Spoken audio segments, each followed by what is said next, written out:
Hello, beautiful soul. Welcome to the Elevate Your Soul podcast. Today, I'm interviewing Michelle Mensch, also known as Banana Blondie on Instagram.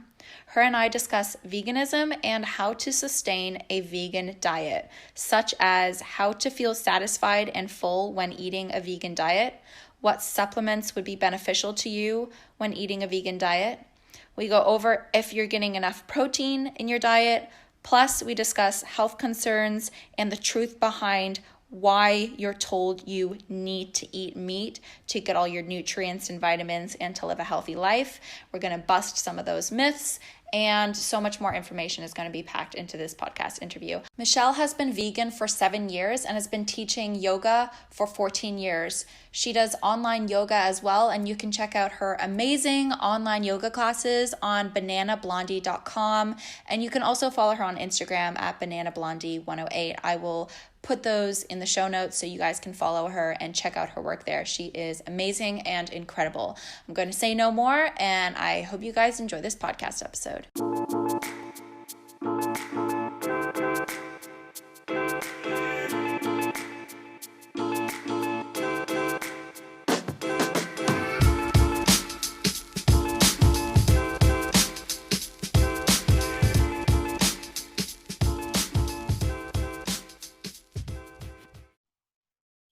Hello, Michelle. Welcome to the Elevate Your Soul podcast. Why, thank you for having me. Thank you so much for being here. First question I have for you is, what elevates your soul? What elevates my soul? Gosh, that's a tough one right off the bat, isn't it? I don't think it's just one thing, I think, gosh, I have to say, as I'm looking outside into my yard right now, there's like little birds fluttering around the bird feeder, and there's trees, and I see blue sky and everything. And, I just have to say, being in nature is something that definitely elevates my soul. Being outside, I love living close to the beach and right next to the mountains. And I think that's got to be number one. Yeah. I love that. I can totally relate with that as well. Yeah. Why are so many people becoming vegan these days? What's the big deal? What's the cool thing to do? Haven't you heard? I think it's just that people are starting to wake up, and I see it following that same sort of trend that happened, years back when people started to quit smoking cigarettes, Right. I mean, I think the data and the research for a plant-based diet is piling up, and it can only do that for so long without people beginning to catch on to it. And also, we're facing a really horrific climate crisis, and that's something that just cannot be solved without switching away from, an animal-based diet or all this animal agriculture. We simply can't fix that problem while continuing to eat the way that we do. The two are so closely related. And I think, food production is different now. We have all these amazing vegan options from these companies that either care about the environment, care about animals, care about your health, or they're just doing it for the profits. But I don't really care. But they're making really delicious vegan ice creams, and we've got Beyond Burgers and Impossible Burgers, and all of these different things on the market now that just make it so simple to transition to a vegan lifestyle. I mean, I don't necessarily eat a lot of those things anymore, but I sure am glad they're there for those times when you want them, or you want to make a vegan dinner for someone who's not vegan. It's just becoming easier now. And then we have all these great documentaries coming out. Have you seen Game Changers? No, but my sister recommended that. She Oh recommended my that to me a gosh, few days yeah. ago. Is that on Netflix? Yeah, that one's going to be a good one, because I think Yeah. it specifically speaks to the non-vegan man that is still sort of in this mindset of like, well, I've got to have, my grilled chicken is so healthy and it gives me the protein and all that stuff.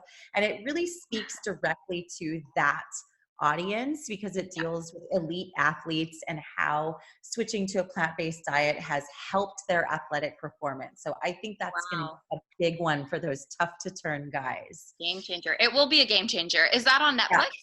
Yeah. It is on Netflix now. Yes, it is. Perfect. You can watch it on Netflix right now. Yay. I'll definitely watch that. I'll definitely watch that.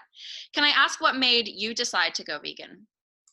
Um, well, it was kind of, I guess it was kind of a long process. I would say about 15 years ago when I did my first yoga teacher training, I sort of lost my taste for meat.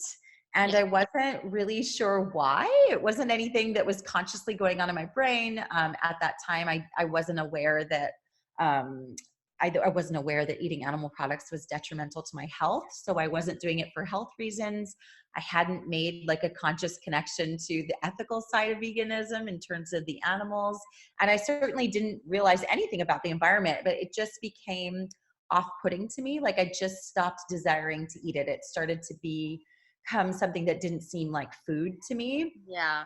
And I continued to, so I stopped eating beef and chicken and any sort of land animals, but I was still including like fish and eggs in my diet. You love dairy as well?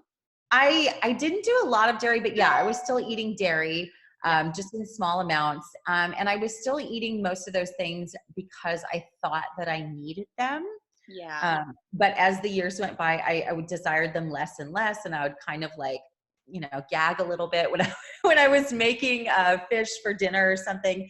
And then it wasn't until I saw forks over knives that I was like, oh, I don't have to be eating this. And so then I eliminated those last few animal products. I was eating largely plant-based at the time, Yeah. but it was when I eliminated those last few animal products that my health began to change.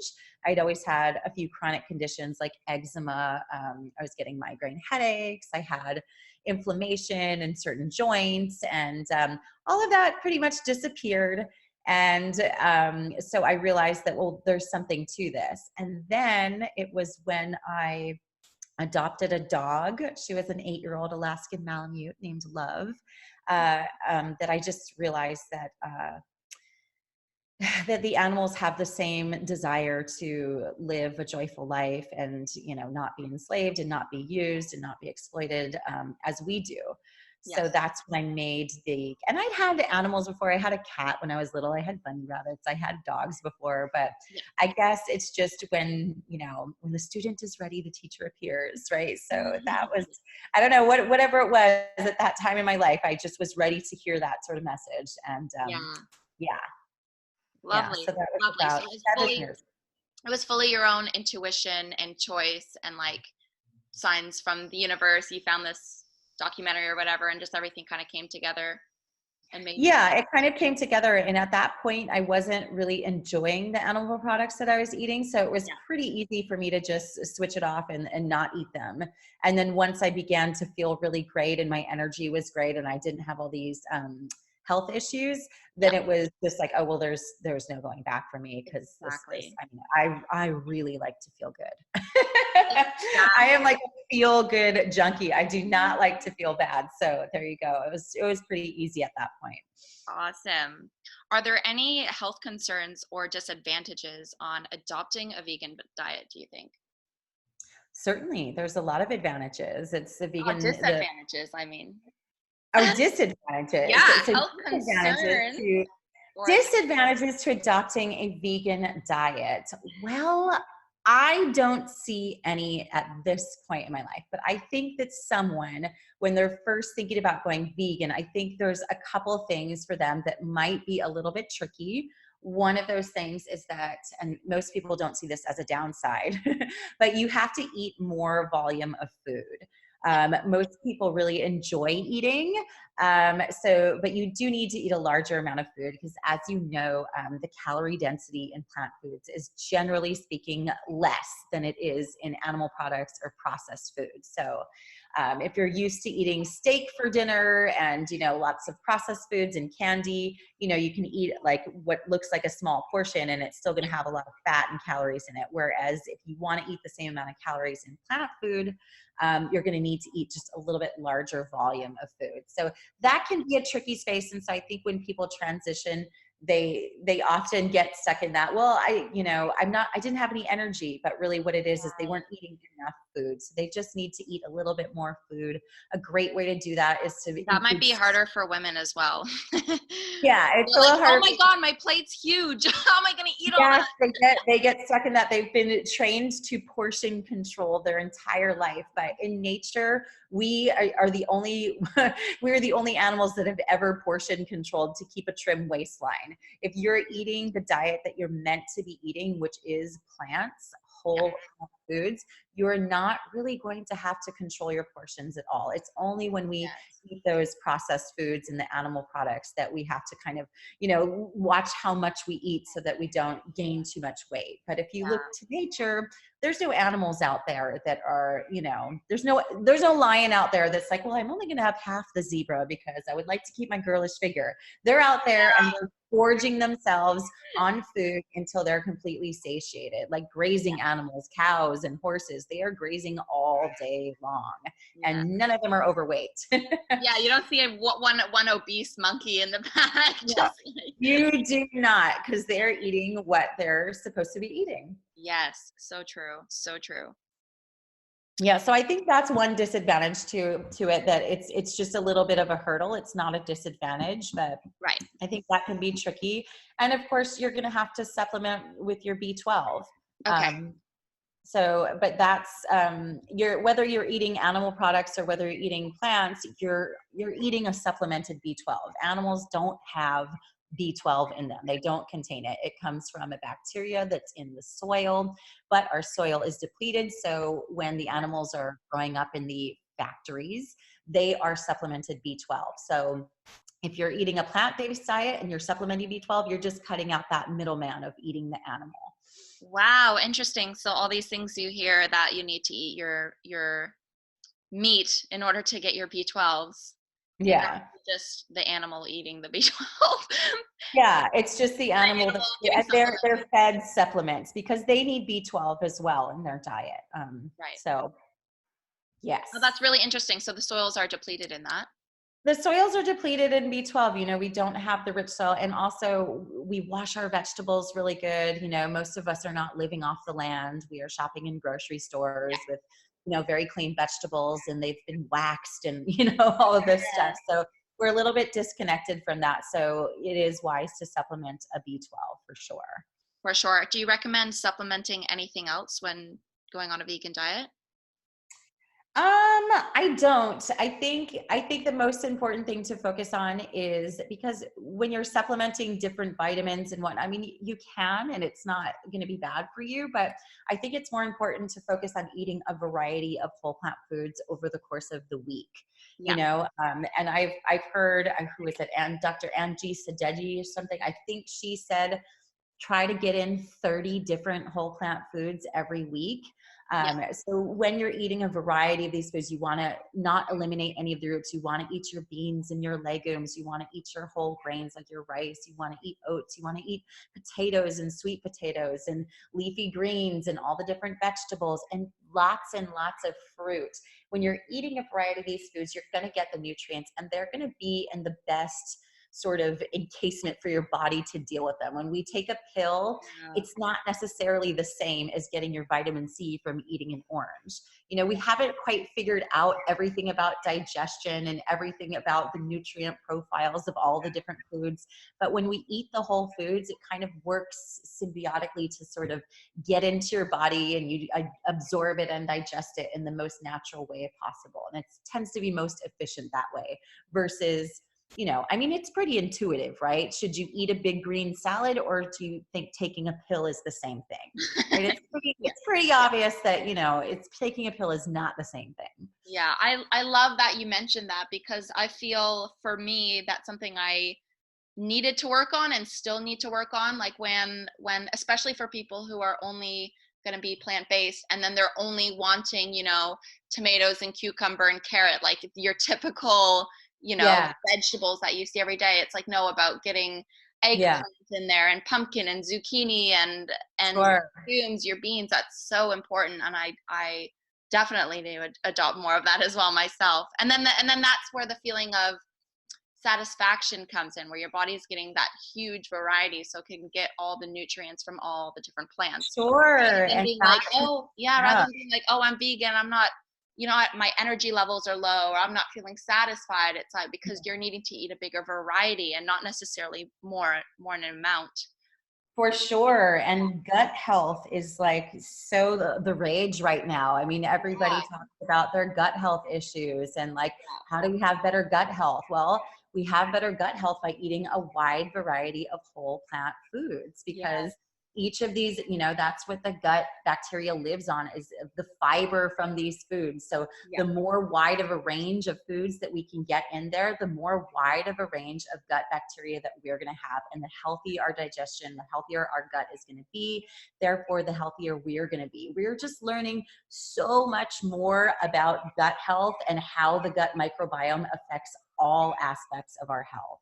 yes, yes, it's true. How many different plant-based foods, like how many different plants do you recommend eating within a week, roughly? Well, I've heard the recommendation of 30, Okay. so get in there. And it's not hard to do. I mean, if you think about, you can make a morning smoothie and you can throw a couple different kinds of berries in there and some bananas and some spinach for your greens and, maybe some flaxseed meal in there. And, you can put a lot into one meal. And then when you make dinner, instead of just making that one vegetable, maybe you Yeah.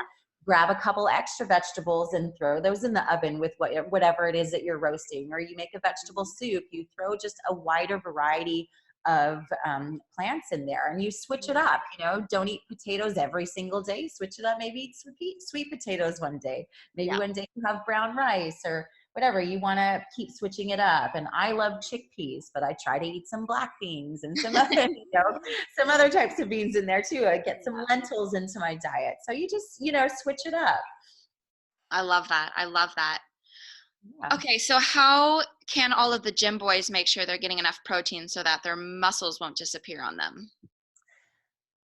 They are getting enough protein. I promise them. I promise them they are probably getting too much as it is.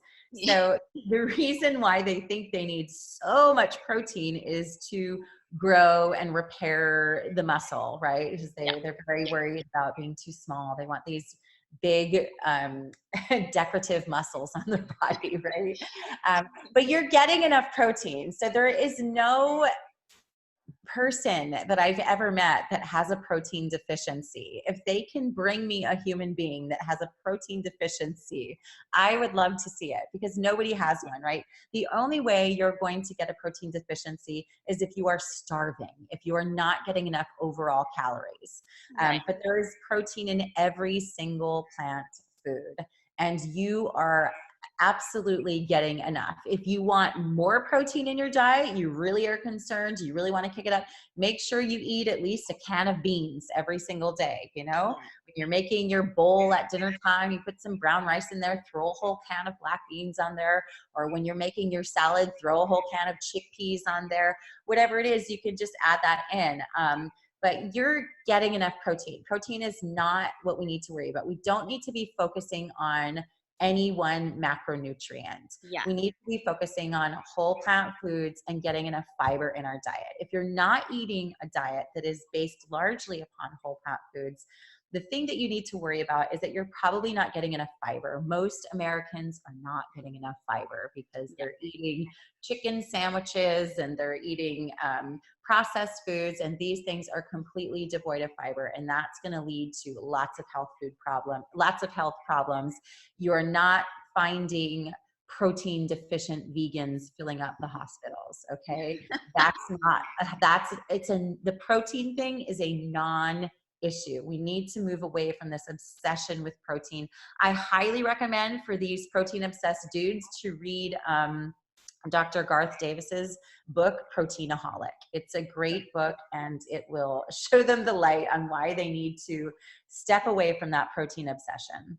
Awesome. I love that recommendation. And for my own curiosity and possibly other people's as well, if they're wanting to have something high in protein when they're already on a vegan diet, is it Mhm. beans then that you recommend? Is there anything else? I love beans. Beans are great, and you need to be eating those anyway. They're full of fiber and they're full of other nutrients, and they've done lots of studies on beans, and the cultures around the world that eat more beans live longer. There's a direct positive correlation with longevity and the consumption of legumes. So that would be number one for me. Most people don't eat enough beans. Even there's a lot of vegans that like don't eat the beans. I'm gonna eat the beans. Yeah, exactly. Yeah. Yeah, eat the beans. That would be my number one recommendation. Obviously, there's other proteins. There's protein in seeds and nuts, which are great as well. And that's especially great if you are trying to increase your calorie intake. But for someone like me that doesn't need a whole shit ton of calories, I don't need to be gorging myself on a pound of nuts every day. That's not going to make me feel good. I don't need that much fat in my diet. So I would say beans is the best thing. I much prefer that to like a vegan protein powder. Yeah, I was going to say as well, there's, all these protein powders that people are buying and drinking after the Yeah. gym. Majority of them Yeah. is whey protein, which I don't think many people realize that whey protein is from dairy, which is from a cow. So it's not a vegan And protein. it's super gross. It's like the stuff that's left over after they make cheese. It's real nasty.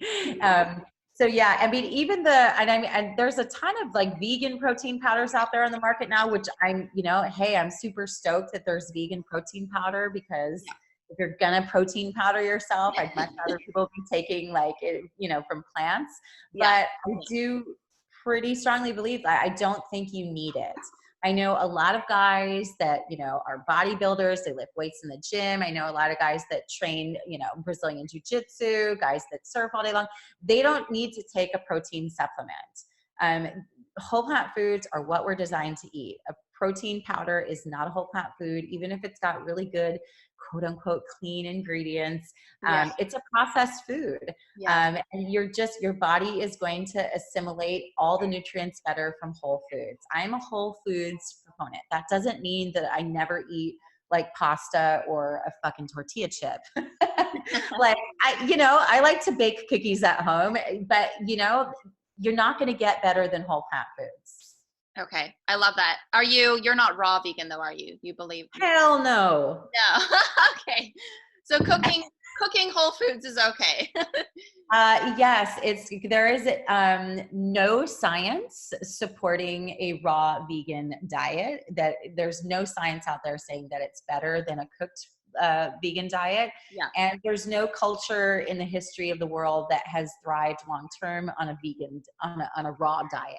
So the science doesn't support raw. And I mean, I know a lot of people that are raw and they're thriving, and I think that's awesome. Yeah. But I think for the vast majority of people, it's not very tangible. It's hard to relate to someone that, their quest for ripe fruit on a daily basis just kind of dominates a lot of their time. And it's just not, for me, I've been raw in the past. It's not satiating. I feel like I have to eat such a large volume of food and I find it exhausting. And then I find it also, I crave a high amount of fat in order to be satiated. So for me, it's not for me. It's not to say that it can't be done in a really healthy way. I think that it can, and I see that it does, but I don't think it's a useful way to promote a plant-based diet. No, definitely not. Yeah. All right. What advice would you give to people who've already done the transition to getting on a vegan diet and they just say that they're feeling hungry all their time, their energy levels are low, and they're just not feeling satisfied? Yeah, well, those are things that you hear sometimes, a lot of times, and that usually means they're not eating enough. So when I hear someone that says that, it usually means that they're thinking of a vegan diet as being predominantly salads, and they're trying to replace meat with like tofu or something like that, and they're not eating a wide variety of foods.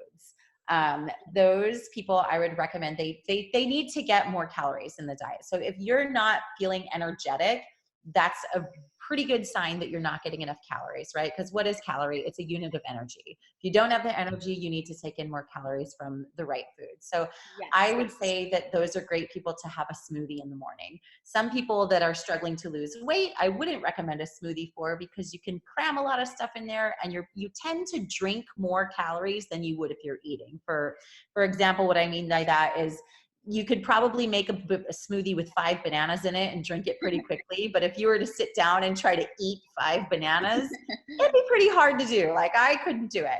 Yeah. So, but if you are needing more calories in your diet, smoothies are a great way to start your day. You can start with like 4 or 5 bananas in it. You can put in some flax seeds, you can put in your greens and your berries and whatever else you want to put into that smoothie. You can pack in the calories there, and that's going to give you energy and sustain you. And it tastes so good. Smoothies It taste so tastes so good. good, and it's so easy. And oatmeal, that's a really great way. Oats are, higher in calories. They have a bit more fat in them than other grains.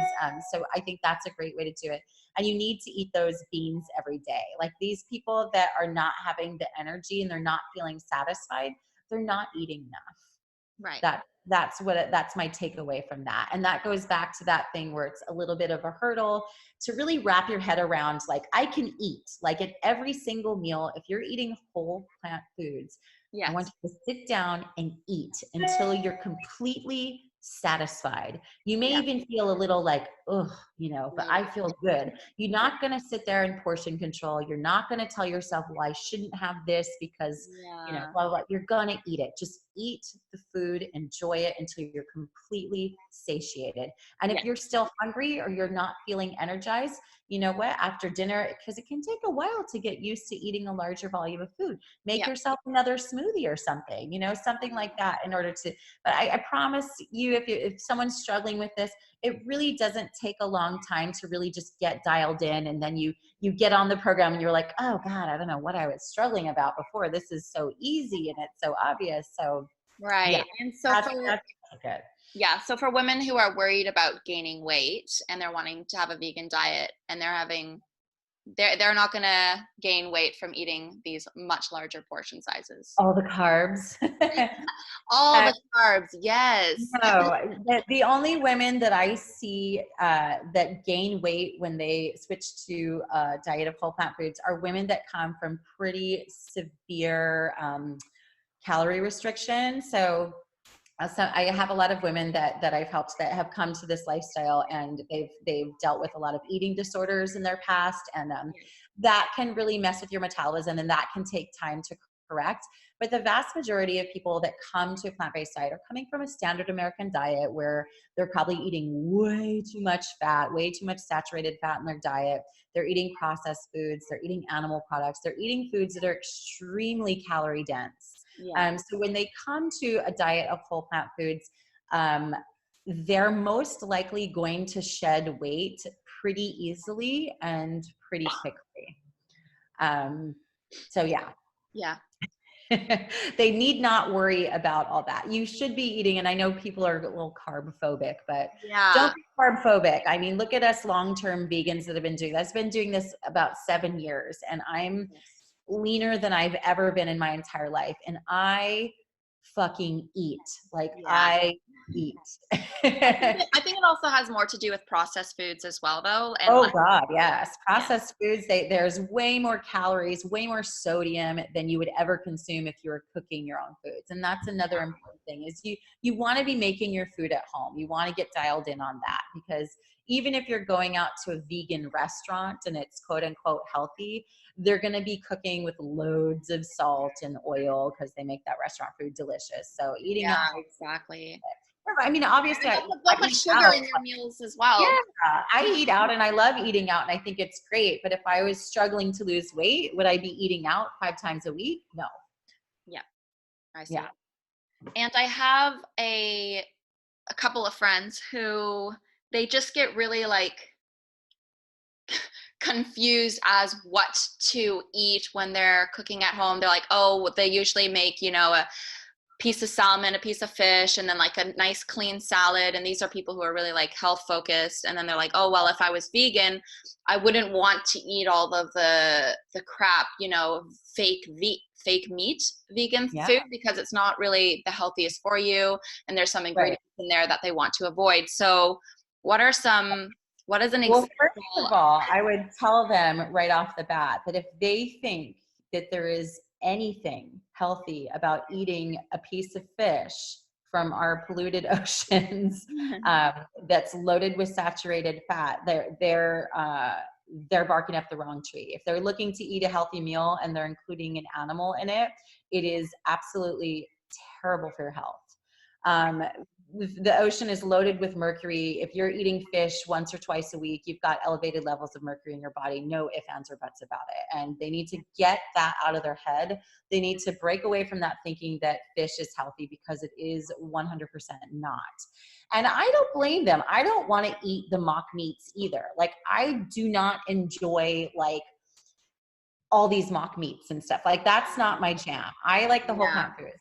So I say, if they're making dinner and they don't know what to make, if they're not making the fish, they don't need to have like a big dense piece of protein. Your body doesn't require that at all. If you want to make sweet potatoes and beans and, put guacamole on it and like, get into making different sauces, you can do that.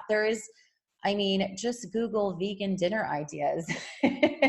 There's no shortage of that. I really love, I don't know if you follow her on Instagram, but From My Bowl on Instagram, she has a website, From My Bowl, and that's where I get all my dinner ideas from. They're my favorites. A lot of comfort food, but it's all whole plant food. She doesn't cook with oil. I have 2 teenage children. One is a teenage boy that plays football, and he loves these meals. And my kids aren't vegan. They're vegan when they're with me, but when they're with dad, they are not vegan. So there are amazing recipes out there that will satiate you and satisfy you, and give you all the nutrients that you need without having to harm your body by eating fish. What's she called? I'm just going to write that down again. From My Bowl. So it's all one word, From My Bowl. She's got my favorite recipes out there. She's got my favorite vegan recipes out there. Very good comfort food. So yummy. And I don't know if you know people with kids, but I have 2 kids, and kids are, they're picky. They have distinguishing tastes. And so whenever I make recipes from there, they both tend to like it. So that's a win for me. So I've kind of just stuck with that because it's always a win. But yeah, there's so much on there, and there's so much out there. It's just endless what's available in terms of recipes. So, you might have to, when you're switching over to vegan, start looking at recipes, because a lot of us don't cook from recipes. We just kind of make what we know how to make. But when you start cooking from recipes, it can be really fun. It really opens you up to different flavors and different foods that you wouldn't otherwise find yourself consuming. It can be really fun. I love that. Is it important for you that your kids are vegan, and your partner actually as well? Well, I want everyone to be vegan. Of course. Obviously, I want everyone to be vegan. And yes, it's important to me that they're vegan. And I have a vegan household, so there's no animal products in my household because it's my house. But my kids are teenagers, so they're a lot more autonomous now than they used to be. And I cannot control what they do when they're outside of the house. And I'm not going to try to, because I don't want food to become a source of stress or argument or something where they think I'm disapproving of them or anything like that. They know how I feel about it. They know that this is, my life's mission is to help people become vegan. They get it, and they know it. And they also know that they feel really good when they eat mom's food. And they know after they've spent a couple days with dad eating like the fun stuff, they know that they feel like shit. They come home and they're like, Mom, can you make us a kale salad for dinner? Somebody give me a lentil quick. So they get it. But it's not going to be, am I going to argue with them about it? I'm not going to do that, because it's not worth it, and you can't control what someone else does.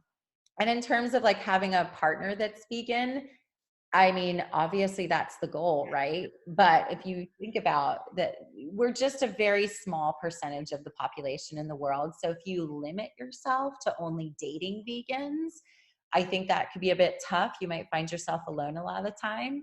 Uh, but if you, I like the whole convert method, you know, Yes. you just find a good man and hopefully he'll follow suit. And I think that that's entirely possible to do. I think when most people are around you, if you're just, you know, if you just be the light and live your vegan lifestyle, you're happy, you're healthy, I think people tend to start to want to know what it is that you're doing to be feeling like that.